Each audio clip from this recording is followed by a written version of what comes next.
Look, the teachers at Emily Griffith High School know for a fact that Colorado and Denver public schools standardize test you quite a bit. But of all of those required tests that you have to take while you're in high school, there is one that actually has the ability to open doors and opportunity for you, and that's the SAT. The SAT is the standardized college entrance exam that everybody has to take while they're here, and their scores are sent to the school and to various colleges and universities, and they determine whether or not you can get in somewhere or not. But what you might not also know is they actually determine if places want you to come there. So if your scores are sent out and maybe you did well and you aren't really had plans of going to college, if that score gets there, they get it, they can contact you and they can actually say things like, you know what, we'd like for you to go here and here's some free money to help you out with the tuition and everything like that. Those are open doors for you. So what I'm going to do with you today is I'm going to try to give you some tips and tricks that can help you, I guess you could say, beat the test a little bit. And these tips or tricks have nothing to do with you learning more stuff like geometry or algebra or science or English class stuff. It has nothing to do with that. These are simply things that are going to help you get some insight to the test and increase your score just by being smarter than the test itself. So before I can do that, I actually have to give you some background about the test. Like I said, it's a standardized test, and it's broken down into 3 sections. You have a reading section, writing and language, and a math section. Please don't think that I'm trying to teach you geometry again. I'm teaching you some strategies that apply to the entire test, and there's only 3 of them that can improve your score and give you more opportunities in life. Possibly. So let's get into the first one. The first strategy is actually called personal order of difficulty. Personal order of difficulty is just another fancy way for realizing where your strengths and your weaknesses lie, but playing your strengths to your advantage so you can get more questions right on the test. The whole goal of the entire SAT is simply to get more questions right. You don't get bonus points for finishing the test. You don't get deducted points for questions you get wrong. You solely earn points for all the correct questions. So, realizing where your own strengths lie within the test and knowing how to tackle the test in an intelligent fashion will guarantee to increase your score. So, personal order of difficulty, or what I like to call, it the POOD method, place your strengths against the test to get more answers correct. So, let's look at how this looks in the 3 sections of the test. Personal order of difficulty is the one of the 3 universal strategies that actually is applied slightly different in each of the 3 sections. We're going to tackle the reading section first. In the reading section, you will have a total of 5 passages. How many? 5. That's right, 5 passages. One of those passages is going to be a literature passage. This is going to be just like your English or Comm Arts class where the teacher gives you something to read, and then afterwards you answer some questions and have a discussion in the class, except for on the SAT, you're not going to discuss it because you can't talk during the test. You're just going to answer multiple choice questions, which to me seems better than talking about it in Comm Arts class. But, so that's your one literature class. Then one literature passage. Then you're going to have 2 science passages, and you're going to have 2 history passages. Some of you are now thinking, oh my God, I can't believe this. I don't know anything about history. I don't know anything about science. And don't worry about it. Because here's the thing. You don't have to know anything about the topics that are inside of the passages because all the questions afterwards are going to be answered by stuff in the passage. So it's like they're giving you the answer. You just have to find where it's at. So let's do this by example. So if we're going to do this by example, let's at least look at maybe what the strategy look like. Keep in mind, this is personal order of difficulty. We're going to pretend that the person taking this test is strong in science, this person with really good looking hands and things like that. So the test begins, and the test is opened up. Boom. Goes into the test, realizes that he was an idiot and brought a pen to the test, drops his pen, grabs the number 2 pencil, starts opening it up, and he's going to use personal order of difficulty in the reading section to do what? Well, you already know what the passages are divided into. 1 literature, 2 science, 2 history or social studies. At the very beginning of every passage, there's a blurb right here. See it? And in that blurb, it tells you what the topic of that passage is. Personal order of difficulty. Do the ones you're strongest with first, and then come to the rest afterwards. Well, let's see what happens here. Reads it, and what happens here? Oh my gosh. Realizes it's a literature passage. It says, oh no, I struggle in literature. So let's move on. Turns the pages, flips it, and finds the next passage, and he goes, what is this about? Nope, not doing this. Why? It's love, and I'm not very good at love. So let's move on. And, wait for it. Boom! Being strong in science, I read the blurb and I realize, this one's about DNA. I'm going to do that one first. So I was like, yes, but what I also need to do is, I got to find where the other ones are. Looking at this one, kind of see, nope, not going to do that one because it looks like history, and boom! We get to the end and we find that I found all the science passages. I'm going to address those first. By doing those first, I'm playing to my strengths, better chance of getting more correct answers, and higher score on the test. Now you're probably thinking to yourself, how does this work in the writing and math sections? Well, the writing and math sections, their questions aren't based off of an entire reading that you have to do and then they come back and ask you about it. The writing and math section just asks you very direct questions about a topic just in that question. So you have to look at the type of question. There's going to be long questions and there's going to be short questions. Answer the short questions first. Whichever ones take you less time to answer, do those first. Let's see what it looks like. Oh, we're in the math section, and playing to my personal strengths, I know that I'm pretty dang good at interpreting graphs in the math section. So if that's a personal strength, and I have a better chance of using my personal strengths to get more questions correct, I'm going to instantly go into the test, and I'm going to do all the questions first that have graphs and have graph interpretation, because that's where my personal strength lies. Again, the goal, more questions correct. Play to your strengths. Do those first because they're easiest. You can do them faster. You can get more correct. And you start ripping and roaring through the test. I mean, look at this person must have taken an SAT prep class. Sorry about that rambling. Who actually cares if that person took an SAT prep class? Let's wrap up the math section again in personal order of difficulty. In the math section, your goal is to do the problems that are easiest for you playing to your strength. If you do the ones that are easiest for you, you have a better chance of getting them correct. Don't start at number one. Literally go through the math section and do the ones that are easiest for you. For example, like again, in that guy that was good at science and for some reason he was good at graphs, went through and did all the graph questions first.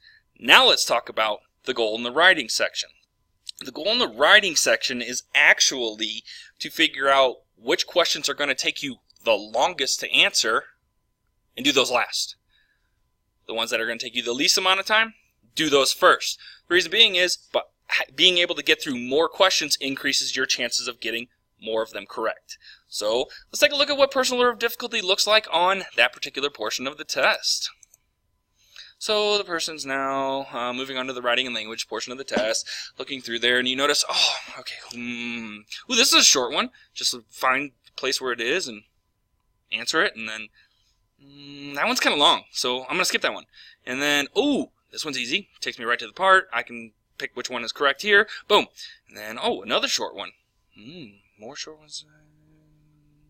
Yep, it's going to be this answer. Keep them going. Nope, this one didn't take too long. I'm going to skip that one. If you notice, the person is going through the test and answering the ones that are not long questions. They don't take as long to answer. Finding all the short ones, answering them, boom, getting all those done.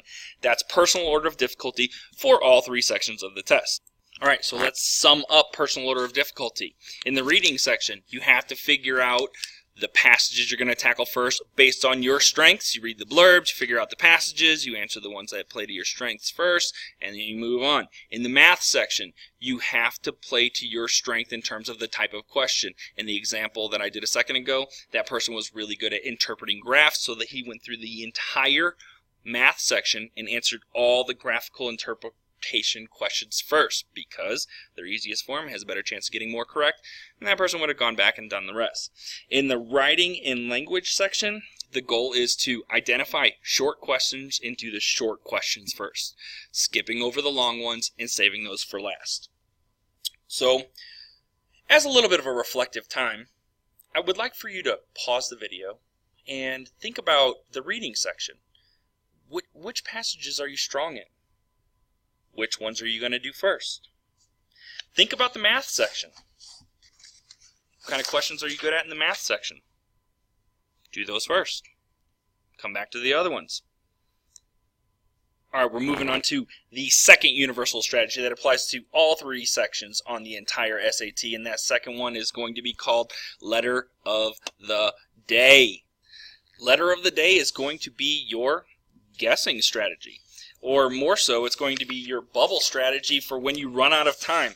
Letter of the Day is just you picking one of the four choices in any multiple choice question, A, B, C, or D, and taking that one selection and using it for every single one where you have to guess in the instance that process of elimination didn't work, or in the event that you only have like 3 minutes left on the test and you have 15 questions remaining, you're going to pick that one letter and you're going to use that for every single possible one that you're bubbling in or guessing on. Here's why. It comes down to super fancy math probability. And the guy talking to you right now doesn't exactly have that kind of intelligence, but what I'm going to tell you is the pros say one letter gets you more questions correct. Not randomly drawing diagonals or patterns on your test or your Scantron. No. One letter. Pick it, stick with it. So, what does this strategy of letter of the day look like on the test? Let's take a look at this person's booklet real quick. So, letter of the day is going to play like this. If you notice, there's 5 minutes left in the test, and this person has gone through and has question marks on all the ones he did not answer. So, he says, you know what? I'm going to start bubbling. And when I get to one that is a question mark, I'm picking A as my letter of the day. Oh, look, question mark again. Chose A. Oh, B. And then, oh, question mark, letter of the day A, letter of the day A. That happens to just be the letter of the day that that person picked. But there's another way to approach this. And I'm going to rewind just a little bit so you can see this. If we are looking at this person's test, it actually can be intelligent to look at the questions, the answers that that person has put.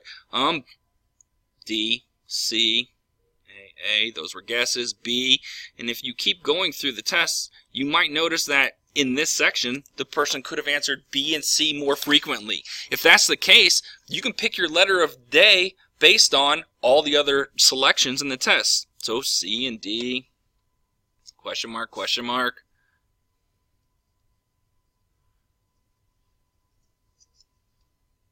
A, C. And what I mean by attacking it intelligently, if you've used B and C a whole bunch, for your letter of the day, use A or D.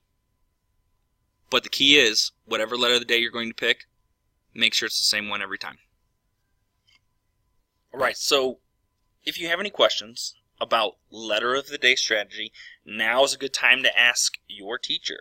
So, teachers, go ahead and pause this video so you can reflect on letter of the day and clarify any misconceptions that your students might have. Alright, assuming that you've paused it and you think you've got the concept of letter of the day, let's finally move on to the last strategy here, which has to do with bubbling and pacing. How should you bubble the test and pace yourself accordingly? Let's take a look. Let's go to the next slide. No, I don't like that slide either. Let's look at this one. So, the third strategy of bubbling is answer every question, dang it. If you have to get as many questions possible to raise your score, as many questions correct as possible, make sure you at least bubble every question. I've seen students that were rocking at the test in the math section. They have 15 questions left and there's only like 2 minutes left. They just don't fill them out. Now let's analyze this. Naturally, on the SAT, having there be only 4 answers for each question, you have a 25% chance of just guessing the one correct by bubbling in a letter.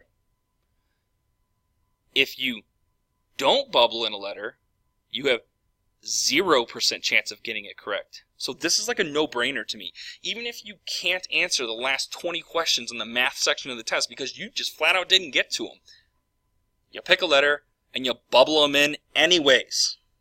Okay? So let's look at this. Alright, so you have 2 options when it comes to bubbling in your Scantron. And there's one that tends to be the favorite and to me seems like the most intelligent way to address it. But you do a section of the test, and as you're doing that particular section of the test, you don't bubble in your answers as you go. You make sure that you explicitly circle the correct answer, and move on to the next question. If you don't know the question, put a question mark. Continue moving on. But do not write on your Scantron until the person who's giving the test or proctoring the test or whatever teacher or person's in the room that says, there are 5 minutes left. When that is said, you stop answering questions, you go back to the beginning of that section in your booklet, you have your Scantron out next to you, and you just start bubbling as you go through each question. Boom, boom, boom, boom, boom, boom. Just bubble, bubble, bubble, bubble, bubble, bubble, bubble. What this does, it keeps you from accidentally skipping questions and jacking up the whole Scantron, and it gives you a break. It gives your brain a small 5-minute break where all you're doing is this mindless task of bubbling according to the letter that's on the paper. You're not thinking about anything. You're not answering geometry questions, none of that stuff. You're just bubbling. So that's my favorite. Let's talk about the other one. In a lot of them, you will see that a lot of the sections in the test itself are broken down into groups of 10. What you can do is you can bubble after each passage or bubble after each page or, bubble in every 10. Like I'm going to bubble 1 through 10 first and then 11 through 20. That's fine. However, you are taking time in the middle of the test that you could be using to answer questions to bubble. So if they're going to tell you when 5 minutes is left and your brain already hurts, to me, option 1 is the most logical one. Let's see what this looks like in practice real quick. Look, it's the guy with pretty hands again. So the guy with pretty hands opens up the math calculator section, and you'll notice it's the last 5 minutes. DC, question mark, oh my gosh, I'm going to have to use letter of the day on that one. I'm going to have to use letter of the day on this one. The reason why this person's going through and doing this is because it's looking at all the responses, B, C, D, A, C. I'm seeing a lot of B's and C's. So, here we go. Ooh, bubbling at the end? Ensuring that no questions are skipped? Using letter of the day for the ones that have question marks? What this person is doing is essentially making sure every single question on the test has at least one answer, because a 25% chance of guessing it correct is better than the 0% chance you get when you don't bubble it in. Bubble in all of them. Alright, so look. So far this video has been 18 minutes long. I know, that's a lot to listen to my voice, okay? But here's the thing. Please don't forget that these are just 3 strategies. They have nothing to do with content. They have nothing to do with you knowing more stuff.